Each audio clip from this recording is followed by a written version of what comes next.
నమస్కారం. ఆంధ్ర టైమ్స్కి స్వాగతం. హెడ్లైన్ చూద్దాం.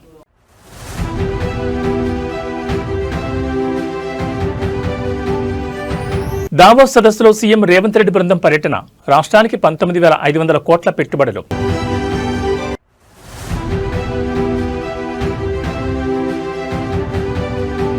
కూటమి ప్రభుత్వంపై వైసీపీ అధినేత వైఎస్ జగన్ ఫైర్. భూముల రీసర్వేపై చంద్రబాబు క్రెడిట్ చోరీ చేస్తున్నారని ఆరోపణ.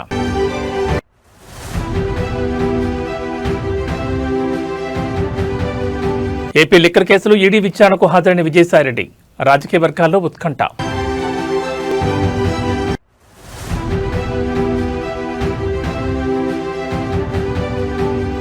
గ్రూప్ 1 మెయిన్స్ కేసు తీర్పును వాయిదా వేసిన హైకోర్టు. తీర్పు కాపీ సిద్ధం కానందున వాయిదా వేసిన ధర్మాసనం.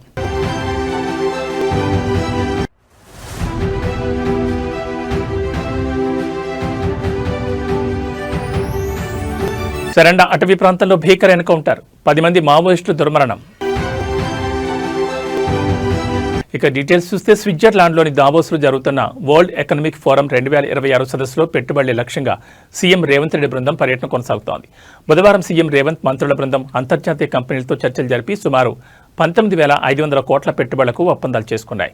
రష్మి గ్రూప్తో 12,500 కోట్ల పెట్టుబడులకు ఒప్పందం కుదరగా దీని ద్వారా స్టీల్ తదితర పరిశ్రమల్లో దాదాపు 12,000 ఉద్యోగ అవకాశాలు కలగనున్నాయి. అలాగే అమెరికాకు చెందిన సర్గట్ కంపెనీతో 1000 కోట్ల పెట్టుబడితో ఏవియేషన్ ఎంఆర్ఓ కేంద్రం ఏర్పాటు చేసేందుకు ఒప్పందం జరిగింది. స్లోవాకియా ఇండియా జాయింట్ వెంచర్ అయిన సోలార్ ప్రొడక్ట్స్ సంస్థతో 6,000 కోట్ల క్లీన్ ఎనర్జీ ప్రాజెక్ట్ ఈఓఏ చేసుకుంది. దావోస్ సదస్సులో సీఎం రేవంత్ రెడ్డి తెలంగాణ రైజింగ్ 2047 విజన్ను వివరించారు. రాష్ట్రాన్ని భవిష్యత్తులో పెద్ద ఆర్థిక శక్తిగా మార్చాలనే లక్ష్యంతో IT, AI, life sciences, green energy తయారీ రంగాల్లో పెట్టుబడులు ఆహ్వానిస్తున్నట్లు పేర్కొన్నారు.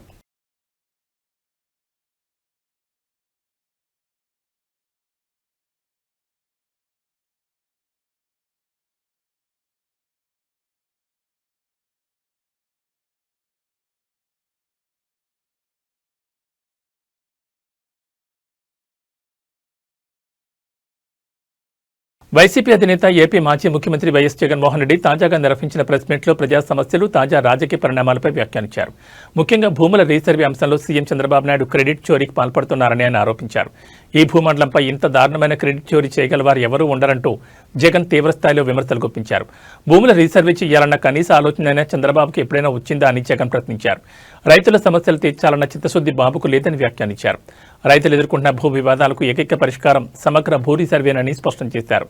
2019 ముందు భూములు సర్వే చేయడానికి అవసరమైన ఆధునిక టెక్నాలజీనే లేదని, తన పాదయాత్ర సమయంలోనే భూముల రీసర్వే చేయాలని నిర్ణయం తీసుకున్నారని జగన్ అన్నారు. 2019 ఎన్నికల మేనిఫెస్టోలో అధికారంలోకి వస్తే సమగ్ర భూ సర్వే చేపడతామని హామీ ఇచ్చామని, ఆ మాట కట్టుబడి పారదర్శకంగా భూముల రీసర్వే నిర్వహించామని జగన్ అన్నారు. రైతులకు, భూ యజమానులకు వివాదాలు లేకుండా ట్యాంపరింగ్కు అవకాశం లేని విధంగా శాశ్వత భూపత్రాలు అందించామని తెలిపారు. భూ సర్వేను ఒక మహాయజ్ఞంలో చేపట్టినట్టు తెలిపారు. బ్రిటిషర్ల కాలంలో దాదాపు 100 ఏళ్ల క్రితం జరిగిన భూ సర్వే తర్వాత మళ్లీ 2020 డిసెంబర్ 21న భూముల రీసర్వే ప్రారంభించామని జగన్ గుర్తు చేశారు. ఈ భూమండలం మీద నిజంగా ఇంతటి దారుణమైన క్రెడిట్ చోరీ చేయగలిగిన వ్యక్తి ఇంకొకడెవడైనా ఉండగలడా అని అనిపించేట్టుగా చంద్రబాబు నాయుడు గారు మాట్లాడుతూ ఉన్నారు. ఊసరి వెళ్ళి కూడా చంద్రబాబు నాయుడును చూసి బహుశా సిగ్గుపడుతుందేమో. అంతటి దారుణమైన మోసాలు, అంతటి దారుణమైన అబద్ధాలు. నేను సూటిగా చంద్రబాబు నాయుడు గారిని అడుగుతా ఉన్నా, మీ ద్వారా ప్రజలందరి తరపున అడుగుతా ఉన్నా. అయ్యా, 4 సార్లు సీఎం అని చెప్పి చెప్పుకునే ఈ పెద్ద మనిషి చంద్రబాబు నాయుడు, నేను అడుగుతా ఉన్నా, భూముల రీసర్వే చేయాలన్న కనీస ఆలోచన అయినా కూడా నీకు ఎప్పుడైనా గతంలో వచ్చిందా అని? కనీసం ఆలోచన అయినా నీకు గతంలో ఎప్పుడైనా వచ్చిందా అని? ప్రజలు ఇబ్బందుల్లో, దీన్ని మహాయజ్ఞం అని అంటారు. Look at the depth.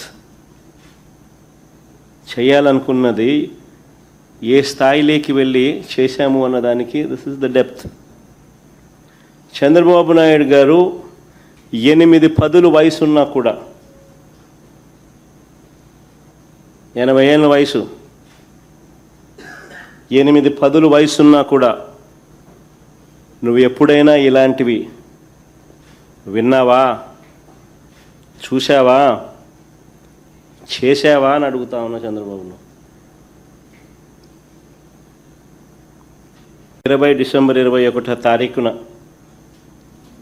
100 సంవత్సరాల క్రిందట 1923లో బ్రిటిష్ ప్రభుత్వం తర్వాత, అప్పుడెప్పుడో బ్రిటిష్ వాళ్ళు సమగ్ర సర్వే చేశారు 1923లో. దాని తర్వాత ఎప్పుడు కూడా ఎక్కడా కూడా సమగ్ర రీసర్వే అన్నది ఎప్పుడు కూడా ఆలోచన కూడా చేయడానికి కూడా ఎవరు సాహసించరు.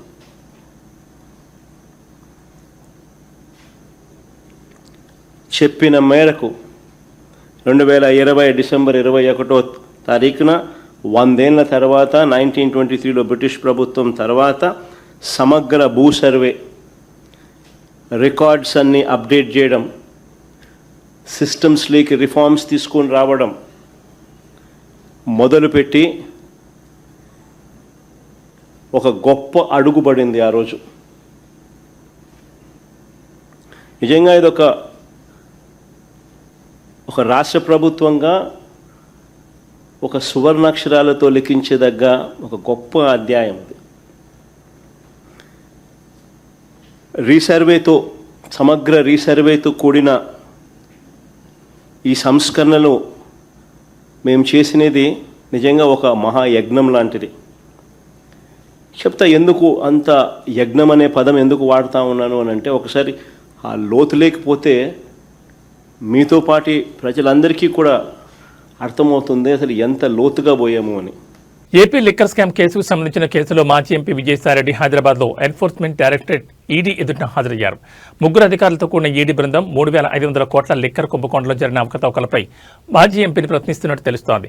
అక్రమంగా వచ్చిన నగదును విదేశాలకు తరలించడం, హవాలా, షెల్ కంపెనీలపై ఈడీ ఆరా తీస్తోంది.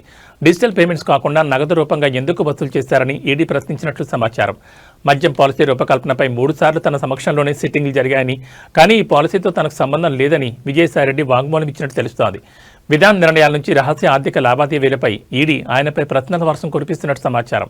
ఈ కేసుకు సంబంధించి ఏపీ సిట్ అధికారులు దర్యాప్తు చేసిన ఎఫ్ఐఆర్ను ఆధారంగా చేసుకుని ఈడీ ఈసీఐఆర్ నమోదు చేసింది.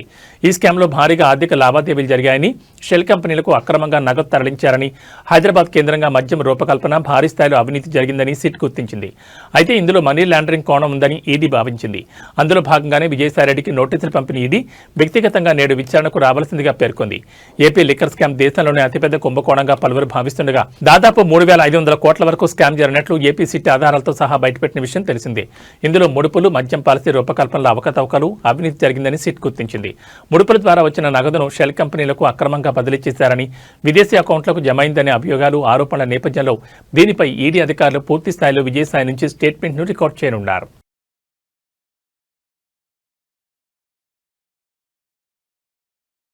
గ్రూప్ 1 నియామకాలపై తెలంగాణ హైకోర్టు తీర్పును వాయిదా వేసింది. వచ్చే నెల 5న తుది తీర్పు వెల్లడించనున్నట్లుగా ధర్మాసనం తెలిపింది. అయితే కేసుకు సంబంధించి తీర్పు కాపీ ఇంకా సిద్ధం కాలేదని న్యాయవాదులకు డివిజన్ బెంచ్ సమాచారం ఇచ్చింది. దీంతో ఫిబ్రవరి 5న కేసులో తుది తీర్పు వెలువడనుంది. కాగా గ్రూప్ 1 పరీక్షల నిర్వహణ, కరెక్షన్, బయోమెట్రిక్ నిబంధనల అమల్లో లోపాలున్నాయంటూ పలువురు అభ్యర్థులు గతంలో హైకోర్టును ఆశ్రయించారు.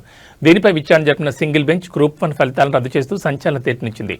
అంతేకాకుండా జవాబు పత్రాలను తిరిగి మూల్యాంకనం చేయాలని, లేదా అవసరమైతే పరీక్షను మళ్లీ నిర్వహించాలని ఆదేశిస్తూ అప్పట్లో నియామకాలపై స్టే విధించింది. అనంతరం సింగిల్ బెంచ్ తీర్పును సవాల్ చేస్తూ తెలంగాణ పబ్లిక్ సర్వీస్ కమిషన్ ఎంపికైన అభ్యర్థులు డివిజన్ బెంచ్లో అప్పీల్ చేశారు. ఈ క్రమంలోనే ప్రధాన న్యాయమూర్తి ధర్మాసనం సింగిల్ బెంచ్ ఇచ్చిన స్టేని ఎత్తివేస్తూ మధ్యంతర ఉత్తర్వులు జారీ చేసింది. దీంతో ప్రభుత్వం వేగంగా స్పందించి ఎంపికైన 562 మంది అభ్యర్థులకు నియామక పత్రాలు అందజేసింది. అయితే ఈ నియామకాలు కోర్టు ఇచ్చే తుది తీర్పునకు లోడుపడి ఉంటాయని ధర్మాసనం అప్పుడే స్పష్టం చేసిన విషయం తెలిసిందే. అయితే ఇప్పటికే ఉద్యోగాల్లో చేరిన అభ్యర్థుల నియామకాలు సుస్థిరమవుతాయా, మూల్యాంకనం, బయోమెట్రిక్, ఓఎంఆర్ షీట్లపై వచ్చిన ఆరోపణలను కోర్టు పరిగణలోకి తీసుకుంటుందా అనే విషయం 562 మంది గ్రూప్ 2 అభ్యర్థుల భవితవ్యంతో ముడిపడింది.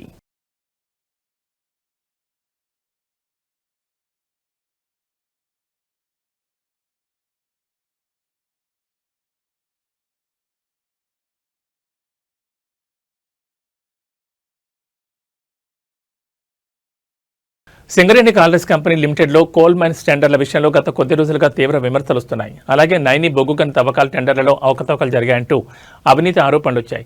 ఈ ఆరోపణలపై స్పందించిన deputy CM Bhatti Vikramarka serious అయ్యారు. ఇంధన శాఖ మంత్రిగా మల్లు భట్టి విక్రమార్క ఆదేశాల మేరకు సింగరేణి యాజమాన్యం నైని కోల్ మైన్స్ టెండర్లు రద్దు చేస్తూ నిర్ణయం తీసుకుంది. నిజానికి ఈ రోజు సాయంత్రం 5 గంటలకు బిడ్లు ప్రారంభం కావాల్సిండగా చివరి నిమిషంలో ప్రభుత్వం వెనక్కి తగ్గింది. తీవ్ర అవినీతి ఆరోపణలు రావడంతో ఈ టెండర్ల విషయంలో కేంద్ర బొగ్గు గనుల శాఖ తీవ్ర అభ్యంతరాలు వ్యక్తం చేసింది. టెండర్ నిబంధనలను రూపొందించేటప్పుడు సింగరేణి పాలక మండలిలో ఎందుకు చర్చించలేదని కేంద్ర బొగ్గు గనుల శాఖ సంయుక్త కార్యదర్శి సంజయ్ కుమార్ ప్రశ్నించారు. చర్చ జరిగి ఉంటే అవినీతి ఆరోపణలు వచ్చేవి కావు కదా అని ఆయన నిలదీశారు. అంతేకాకుండా టెండర్లు వేయాలనుకున్న కంపెనీలకు క్షేత్రస్థాయి సందర్శన, ధృవీకరణ పత్రాలు ఇవ్వకపోవడంపై కూడా కేంద్రం సీరియస్ అయింది. సింగరేణి కాంగ్రెస్ కంపెనీ లిమిటెడ్లో కోల్ మైన్స్లో నైని టెండర్ల విషయంలో వివాదాలు తలెత్తడం ఇది రెండోసారి. గతంలో 2016లో కూడా ఇలాంటి ఆరోపణల వల్లే టెండర్లు రద్దయ్యాయి. పాలనాపరమైన కారణాల వల్ల టెండర్లను రద్దు చేస్తున్నారు. నిబంధనలపై మరోసారి పాలక మండలిలో కూలంకుషంగా చర్చించి పారదర్శకంగా కొత్త టెండర్లు పిలుస్తామని సింగరేణి అధికారులు స్పష్టం చేశారు. ఈ రద్దుతో వేల కోట్ల రూపాయల విలువైన ప్రాజెక్ట్ భవితవ్యం మళ్లీ సందిగ్ధంలో పడింది. దేశంలో రాష్ట్ర ప్రభుత్వాలకు వ్యతిరేకంగా గవర్నర్లు వాకౌట్ అస్త్రాన్ని ఉపయోగిస్తున్నారు. మొన్నటికి మొన్న తమిళనాడు గవర్నర్ రవి అసెంబ్లీ నుంచి వాకౌట్ చేశారు. అనంతరం కేరళలో కూడా గవర్నర్ రాజేంద్ర విశ్వనాథ్ అర్లేకర్ కూడా ప్రసంగంలోని కొన్ని భాగాలను విస్మరించారని, తాను సూచించిన మార్పులు ముసాయిదాలు చేర్చలేదంటూ సభ నుంచి వాకౌట్ చేసి వెళ్లిపోయారు. ఇప్పుడు ఇదే కోవలో కర్ణాటక గవర్నర్ థావర్ చంద్ గెహ్లట్ కూడా చేరారు. ఈ 3 రాష్ట్రాల్లోనూ బీజేపీ వ్యతిరేక ప్రభుత్వాలే ఉన్నాయి. తమిళనాడులో స్టాలిన్ ప్రభుత్వం, కర్ణాటకలో సిద్దరామయ్య ప్రభుత్వం, కేరళలో పినరయి విజయన్ ప్రభుత్వాలున్నాయి. కేవలం దక్షిణ భారత రాష్ట్రాల్లోని ఇలా పరిస్థితులు కనిపిస్తున్నాయి. తాజాగా కర్ణాటక అసెంబ్లీలో థావర్ చంద్ గెహ్లట్ బడ్జెట్ ప్రసంగం చేస్తూ కొన్ని భాగాలను చదివేందుకు నిరాకరించారు. అంతలోనే అసెంబ్లీ నుంచి వాకౌట్ చేసి వెళ్లిపోయారు. ఉపాధి హామీ బిల్లుకు సంబంధించిన సూచనలపై అభ్యంతరం వ్యక్తం చేస్తూ వాకౌట్ చేసి వెళ్లిపోయారు. దీంతో సిద్దరామయ్య సర్కార్, రాజ్భవన్ మధ్య ఘర్షణ వాతావరణంగా మారింది.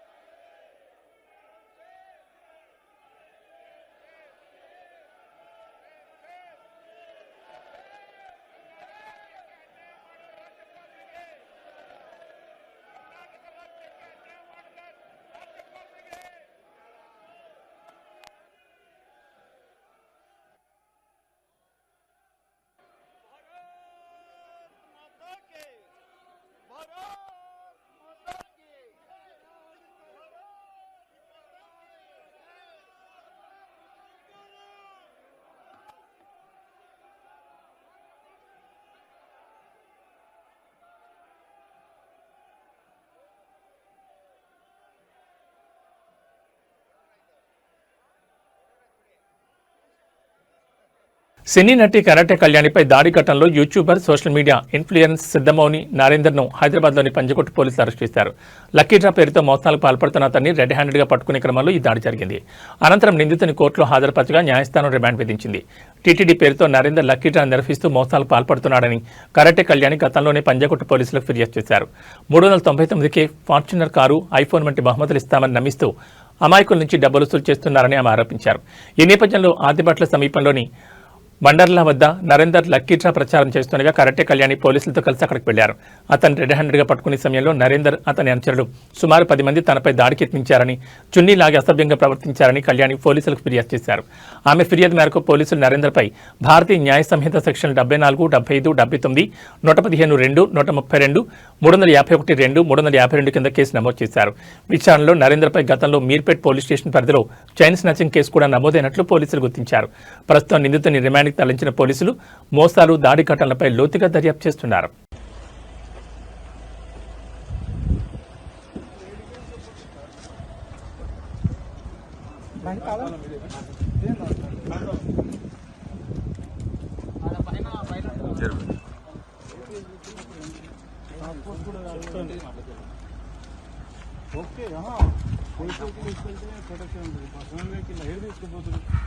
నేను తెలియదు కదా, చెప్తానే కానీ చెప్తా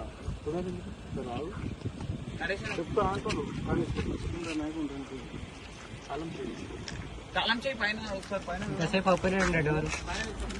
మేడ్చల్ జిల్లా సామీర్పేటలో హైడ్రా కూల్చివేతలు చేపట్టింది. ఫ్రెండ్స్ కాలనీలో గత 30 ఏళ్లుగా 20 ఫీట్ల రోడ్డు కబ్జా చేసి ప్రహారీ గోడ నిర్మాణం చేపట్టారని కాలనీ వాసుల ఫిర్యాదు మేరకు హైడ్రా కూల్చివేతలకు దిగింది.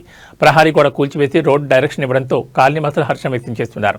ఎలాంటి అవాంఛనీయ సంఘటనలు జరగకుండా పోలీసులు బందోబస్తు ఏర్పాటు చేశారు. नहीं उधर जाके निकालो मीडिया वाला है ठीक है उधर जाके निकालो तो एक के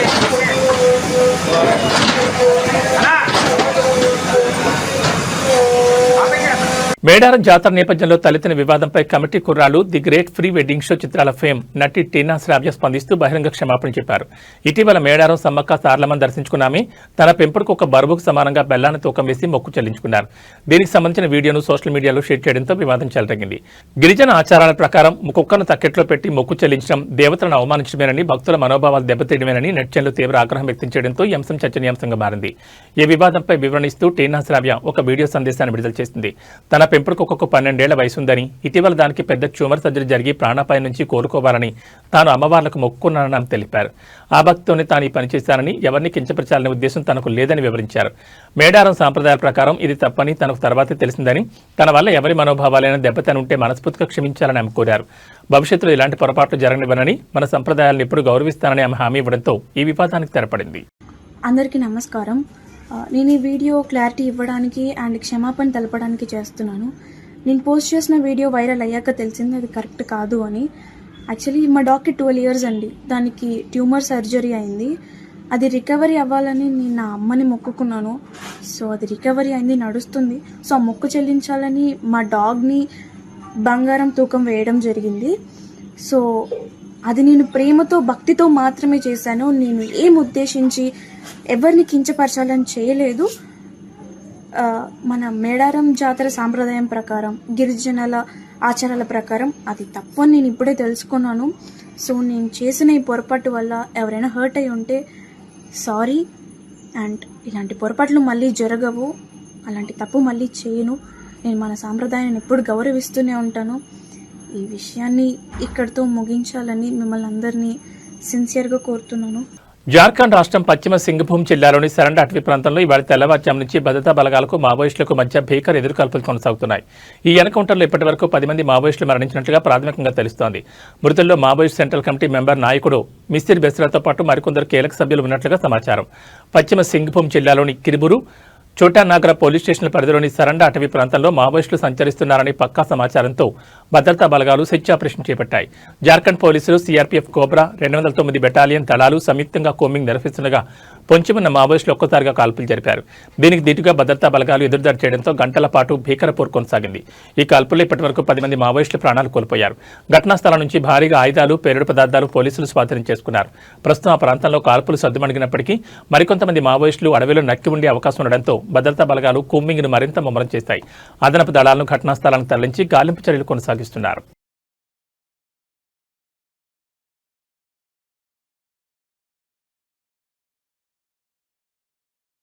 నంద్యాల జిల్లాలో ఘోర రోడ్డు ప్రమాదం చోటు చేసుకుంది. ప్రైవేట్ బస్సు టైరు పేలడంతో అదుపు తప్పి ఎదురుగా వస్తున్న లారీ ఢీకొట్టింది. ఈ దుర్ఘటనలో బస్సు, లారీ డ్రైవర్తో సహా 3 అక్కడికక్కడే సజీవ దహనమయ్యారు. అయితే ఓ డీసీఎం డ్రైవర్ సమయస్ఫూర్తితో వ్యవహరించడంతో బస్సులోని 36 మంది ప్రయాణికులు ప్రాణాలతో బయటపడ్డారు. నెల్లూరు నుంచి 36 మంది ప్రయాణికులతో హైదరాబాద్ వెళ్తున్న ఏఆర్బీసీవీఆర్ ట్రావెల్స్ బస్సు సిరివెళ్ల మట్ట వద్దకు రాగానే దాని టైర్ ఒక్కసారిగా పేలిపోయింది.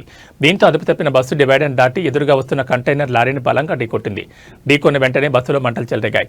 అదే సమయంలో అటుగా వెళుతున్న ఓ డీసీఎం డ్రైవర్ దైవదూతలా స్పందించాడు. తన వాహనాన్ని ఆపి బస్సు అద్దాలు పగలగొట్టి ప్రయాణికులను బయటకు దూకాలని అప్రమత్తం చేశాడు. దీంతో ప్రయాణికులంతా కిటికీల నుంచి దూకి ప్రాణాలు కాపాడుకున్నారు. ఈ క్రమంలో 10 మందికి పైగా ప్రయాణికులకు స్వల్ప గాయాలయ్యాయి. ప్రమాద తీవ్రతకు బస్సు, లారీ పూర్తిగా దగ్ధమయ్యాయి. ప్రయాణికుల లగేజ్ మొత్తం కాలిబూడిదైంది. బస్సు డ్రైవర్, లారీ డ్రైవర్, క్లీనర్ల మృతదేహాలు గుర్తుపెట్టలేని విధంగా కాలిపోయాయి. సమాచారం అందుకున్న పోలీసులు వెంటనే ఘటనా స్థలానికి చేరుకుని సహాయ చర్యలు చేపట్టారు. గాయపడిన వారిని నంద్యాల ప్రభుత్వాసుపత్రికి తరలించారు. ఈ ఘటనపై కేసు నమోదు చేసుకుని దర్యాప్తు చేస్తున్నారు. కాగా డీసీఎం డ్రైవర్ సకాలంలో స్పందించడంతో పెను ప్రమాదం తప్పిందని, లేదంటే మృతుల సంఖ్య భారీగా ఉండేదని అధికారులు, ప్రయాణికులు చెబుతున్నారు.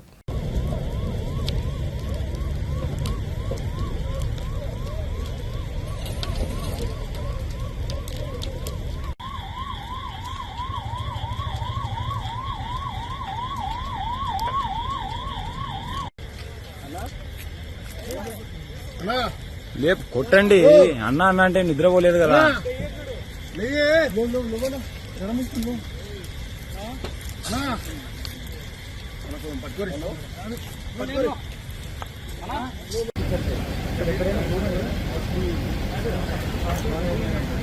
గుంటూరు జిల్లా దుగ్గిరాలలో సినిమా కథలను మించిన క్రైమ్ థ్రిల్లర్ వెలుగు చూసింది. కట్టుకున్న భర్త ప్రియుడితో కలిసి చంపడమే కాకుండా రాత్రి మొత్తం శవం పక్కనే కూర్చుని భార్య ఫోన్ వీడియోలు చూసింది. ఈ షాకింగ్ ఘటనకు సంబంధించిన వివరాలు ఇలా ఉన్నాయి. దుగ్గిరాలకు చెందిన శివనాగరాజు, లక్ష్మీ మాధురి భార్యాభర్తలు కాగా లక్ష్మీ మాధురి గత కొద్ది రోజులుగా గోపి అనే వ్యక్తి ప్రేమలో పడింది. దీంతో వారు శివనాగరాజును అడ్డు తొలగించుకోవాలని పథకం వేశారు. తన భర్తకు ఇష్టమైన బిర్యానీలోని 20 నిద్ర మాత్రల పౌడర్ని కలిపి వడ్డించింది. అతను స్పృహ కోల్పోగానే ప్రియుడితో కలిసి దిండితో ఊపిరాడకుండా చేసి ప్రాణాలు తీసింది. అనంతరం ఈ కిరాతకం అంతటితో ఆగలేదు. భర్త శవం పక్కనే పడి ఉన్న ఏమాత్రం చలించిన ఆ మహిళ రాత్రంతా ప్రియుడితో కలిసి ఫోన్ వీడియోలు చూస్తూ కాలక్షేపం చేసింది. మరుసటి రోజు ఉదయం తన భర్త గుండెపోటుతో మరణించాడని చుట్టుపక్కల వారికి చెప్పింది. అంతా సజావుగాన్ని సాగిపోతుందనుకున్న తరుణంలో మృతుడి చెవి నుంచి వచ్చిన చిన్న రక్తపు చుక్క పోలీసులకు అనుమానం కలిగించింది. రంగంలోకి దిగిన పోలీసులు తమదైన శైలిలో విచారించడంతో ఘోర రహస్యం బయటపడింది. తమకు అడ్డుగా ఉన్నాడని హత్య చేసినట్లు ఒప్పుకుంది. అనంతరం పోలీసులు ఆమె ఫోన్ చెక్ చేయగా రాత్రి మొత్తం ఫోన్ వీడియోలు చూసినట్టు తేలింది. దీంతో పోలీసు అధికారులు ఒక్కసారిగా విస్తుపోయారు. కేసు నమోదు చేసుకుని నిందితులను అరెస్టు చేశారు.